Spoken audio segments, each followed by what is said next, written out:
Yo, hello guys, kembali lagi bersama gue Capruk yang tentunya dengan Capruk Film. Jadi tanpa berlama-lama lagi, kita akan langsung aja masuk ke ceritanya.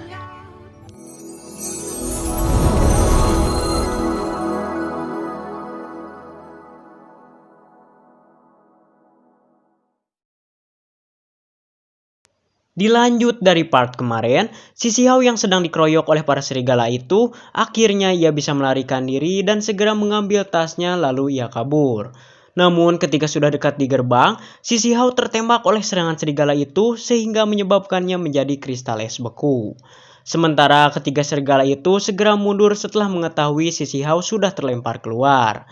By the way, di sini si serigala diceritakan ternyata takut matahari cuy.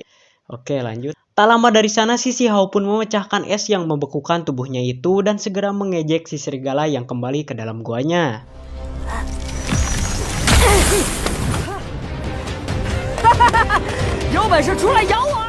Setelah melihat si Shihao selamat, terlihat si Neng Huo mengeluarkan harta karun yang berupa telur emas yang bersisik. Melihat telur itu, si Shihao yang pikirannya makanan terus, ia pun mengatakan kalau telur itu akan enak jika diasinkan. Mendengar itu, sontak si Neng Huo pun menolaknya cuy. Soalnya ini harta karun yang memang berharga sih.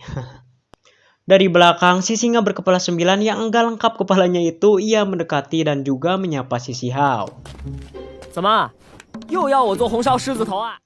Mendengar perkataan si Shihao, singa berkepala 9 itu mengatakan kalau ia tidak akan berniat buruk. Dan bahkan ia juga berkata kalau ia sangat menghargai keberanian dan niat baik si Shihao. Di sana, ia juga memutuskan untuk memberi kesempatan Shihao agar menjadi saudaranya. Jelas mendengar itu, si Shihao menjawab bahwa si singa berkepala 9 itu akan menjadi adiknya. Anjir. Dengan sedikit menyelah perkataan si Shihao, akhirnya ia pun mau menjadi adik si Shihao. Scene beralih di lembah patung raksasa. Si Neng Huo yang baru bangun tidur itu, ia terlihat sedang memeluk sebuah batu besar. Kok gitu ya cuy? Sampai akhirnya ia menyadari kalau seharusnya yang dipeluknya itu adalah harta karun telur emas kemarin. Jelas membuatnya marah dan berteriak. Di sini si Neng Huo sudah menduga pasti si Shihao yang melakukannya. Singkat cerita, di sudut lain lembah terlihat si Shihao yang sedang berusaha memecahkan telur itu dengan penuh perjuangannya. Di sana juga si singa berkepala 9 sedang olhok cai sambil menyaksikan si Shihao yang sedang membuat telur dadar itu. Sesudah sedikit berbincang-bincang tentang kepala singa itu, datanglah si Neng Huo beserta pengawalnya. Si Neng Huo yang marah, ia pun menyuruh Shihao untuk berhenti. Dengan malasnya si Shihao pun berhenti dan mengatakan kalau telur ini sudah mati karena begitu kerasnya. Omongan itu membuat si Neng Huo marah dan segera menyerang si Shihao. Namun sayangnya serangan itu malah mengenai telur yang sangat berharga itu. Ketika akan bertengkar lagi karena gara-gara ocehan si Shihao, tiba-tiba telur itu retak dan mengeluarkan cahaya yang sangat hurung mencerang. Lalu nampaklah sesuatu yang sangat lucu cuy.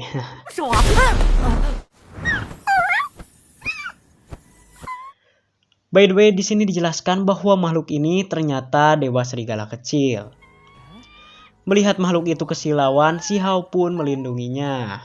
Di sana ketika si Neng Huo mendekat, si dewa serigala kecil itu segera menjauhinya dan malah mendekati si Shihao yang akan menjadikannya telur ceplok. Di sini si Shihao terlihat masih meragukan si dewa kecil ini karena ia tidak merasakan harta tulangnya. Lalu si Shihao pun berinisiatif memanggilnya Wang Cai. Mendengar si Shihao memberikan nama aneh itu, si Neng Huo pun meledeknya lagi nih dan segera mengeluarkan sebuah tulang untuk si Wang Cai itu. Melihat si Wang Cai yang malah kembali kepada si Shihao, ia pun merajuk dan mengatakan kalau ia tidak akan meminjamkan petanya. Namun si Shihao yang lebih memilih petanya, ia pun menyerahkan kepada si Neng Huo.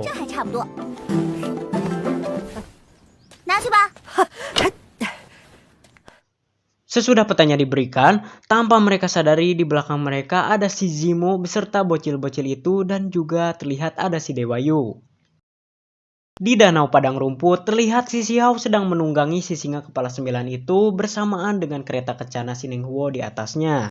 Saat di sebelah danau, si Shihao melihat ikan naga yang muncul dari air. Dan langsung dijelaskan oleh si singa bahwa ikan itu adalah ikan asli dari Gunung Baiduan. Juga di sana si singa menghimbaunya agar tidak menggunakan rune di depannya. Singkat waktu, mereka pun masuk ke dalam formasi penyergapan yang sudah direncanakan oleh si Zemo itu.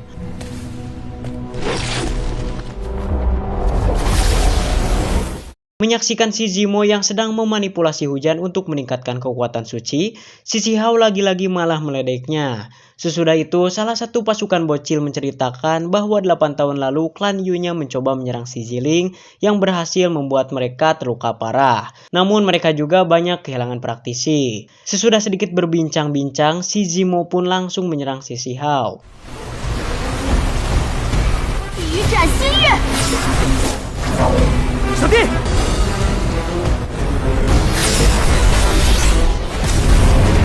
Di sana si Hao yang melihat bahwa formasi bertahan si singa tidak akan kuat lagi. Kali ini si Hao lah yang melawan si Zemo dengan kekuatan suaninya.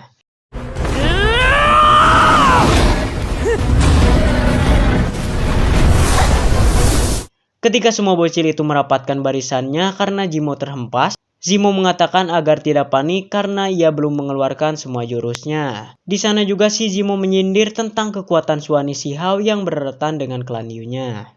Sesudah itu si Zemo pun mengeluarkan jurusnya lagi yang berhasil menjatuhkan si Hao. Selain itu si Hao juga terjebak di dalam mimpi nasib karena efek dari serangan si Zemo tadi. Si singa kepala 9 yang gagal membangunkan si Hao, ia pun di sana melindungi si Hao dengan sekuat tenaganya. Namun si Hao yang masih terjebak di dalam mimpi nasib, ia dipertemukan dengan ayah dan ibunya yang sedang di dalam perjalanan. Seketika di sana si Hao pun mengingat lagi kejadian dahulu kala.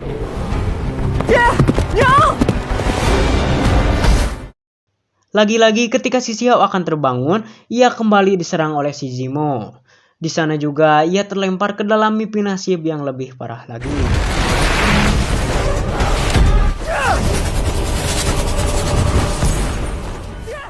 Di alam nyata, si singa masih saja berusaha membangunkan si Hao. Namun sayangnya, si Hao yang tidak kunjung bangun itu, ia pun terpaksa harus melawan mereka demi melindungi si Hao. Di sana si Zemo yang mengetahui kalau si Hao mempunyai fluktuasi mental yang kuat, ia pun akan memberikan serangan mimpi yang super kuat lagi. Sampai-sampai si Hao yang berada di alam itu, ia pun sangat tertekan olehnya. Namun karena begitu kuat tekad dan mentalnya, si Hao pun berhasil keluar dari mimpi itu dan segera menghantam si Zemo.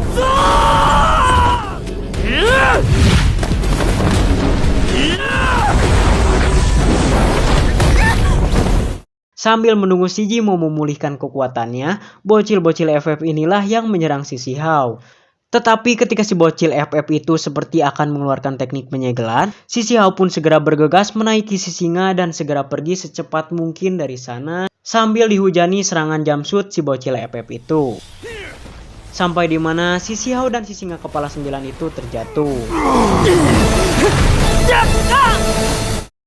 Si Hao yang merasa kalau tujuan dari mereka adalah dia, ia pun berniat akan berpisah dengannya. Juga tak lupa ia berterima kasih telah memberinya kepala singa rebus.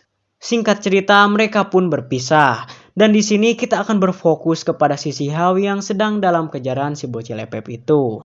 Si Hao yang sampai di danau padang rumput, di sana ia seperti mengingat sesuatu di tengah kejarannya di atas air danau. Oh iya, di sini mungkin si Hao mengingat perkataan si singa yang melarangnya untuk menggunakan rune di hadapan si ikan naga itu. Ya mungkin akibatnya gini sih.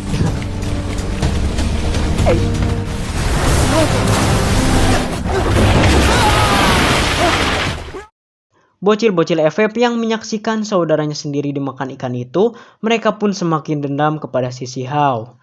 Scene beralih di daratan kembali. Terlihat si Hao yang sedang terkena serangan itu, ternyata ia sedang disaksikan oleh si burung merah yang kemarin diburunya.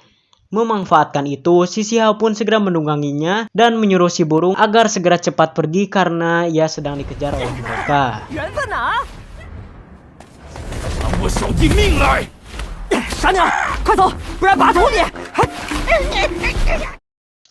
Di atas awan, si burung pun mengeluh kepada si Hao karena merasa direndahkan reputasinya.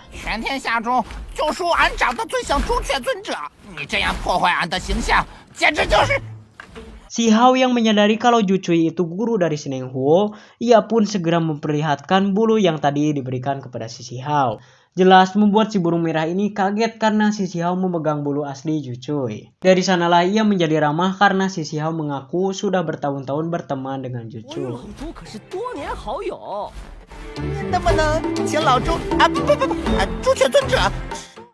Namun si Xiao yang memanfaatkannya, ia mengatakan bahwa ia harus pergi ke Taman Bai Chao untuk mengambil sesuatu.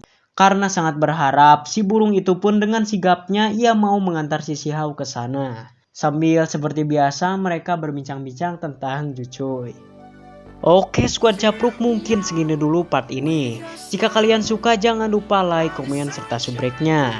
Gua Capruk undur diri, see you next video. Wassalam dan goodbye.